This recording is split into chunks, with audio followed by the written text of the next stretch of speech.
There's nothing that brings a smile to my face quicker than remembering that in just a few seasons, I'm gonna have to regrind all my God World raid loot. In this video today, I'm going to be talking about some boundaries that sunsetting needs to have, some types of weapons that should not be sunset in general, and plus some overall changes that Bungie just needs to make to sunsetting in general. But before we do hop into the video, if you do want to help support my channel, make sure to go down and drop a like on the video and subscribe to the channel with notifications on, because I would really appreciate that and it would help me out a lot. So I think that we can all agree that in the past few months, sunsetting has gotten really out of hand with Beyond Light, and they really need to set some boundaries, because the way it is right now, no matter where you got the weapon, any weapon is going to be sunset in a year. Whether it was from a dungeon, a new vendor, a new seasonal activity, a seasonal event like Dawning or Festival of the Lost, Crucible, Gambit, Strikes, a raid even, anything, it's going to get sunset in a year. And I think it's really important that Bungie starts making some boundaries to sunsetting, because certain weapons should not get sunset no matter what. And I think it's also important to mention that sunsetting should never go back to the way it was in Destiny 1, because if you didn't play in Destiny 1, whenever a new yearly expansion would come out, all the weapons from the past year would be sunset instantly, and not only would the legendary weapons from that expansion be sunset, but the exotic weapons too. So I don't think Destiny 2 could even come close to handling this. Like, if they did that, they would need to be putting out at least 30 new exotic weapons each yearly expansion, and to be honest, I don't think Bungie can handle that. I'm not trying to talk trash or anything, but I mean, based on past DLCs and stuff, I don't think they can do that. But anyways, first let's get into some overall changes that Bungie needs to make to sunsetting.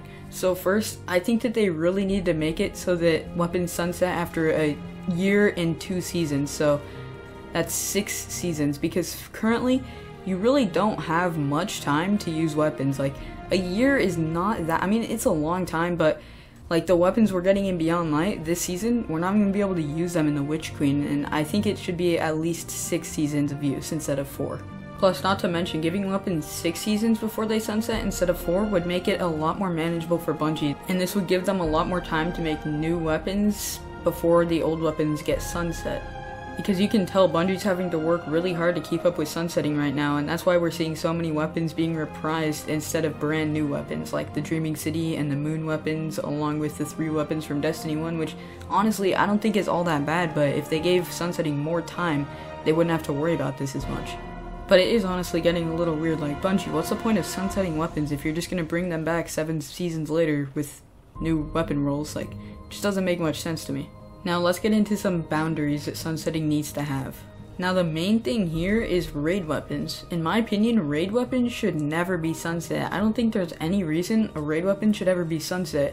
Raid weapons are weapons that you have to take a lot more time to grind for, and you're going to spend a lot more time completing a raid than something like a Crucible match or a Strike or Gambit. Like, they should not be sunset. Like, right now, I have some really good raid loot, but unfortunately, it's gonna be sunset in Season 15, and that just really sucks. Like, I just don't understand why Bungie would have decided that raid weapons would ever be sunset.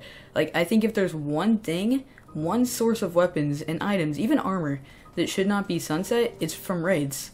Like, that just seems like a no-brainer to me. Let me know what you guys think in the comments if you agree with this or if you don't agree with this, because I'm genuinely curious what the community thinks about this. Now, I also think that weapons and armor from dungeons should not be sunset either, because, I mean, dungeons and raids are like the 2 most endgame PvE activities, and there's really no reason for those weapons to be sunset. But if I had to pick one that's a lot more important, I'd definitely go with raids, because raids are definitely like some of the best activities in Destiny 2, like of all time, and weapons from those just should not be sunset. Plus, not to mention, making it so that raid weapons never get sunset gives you even more incentive to go and do those raids and get that raid loot. But anyways, that is going to be it for this video. Let me know in the comments if you disagree or agree with the things I said in this video, and I hope you did find it informative, helpful, enjoyable, any of those things. And if you did, please consider dropping a like or even subscribing to the channel, because it really does help me out a lot. But thank you so much for watching, and have a great rest of your day.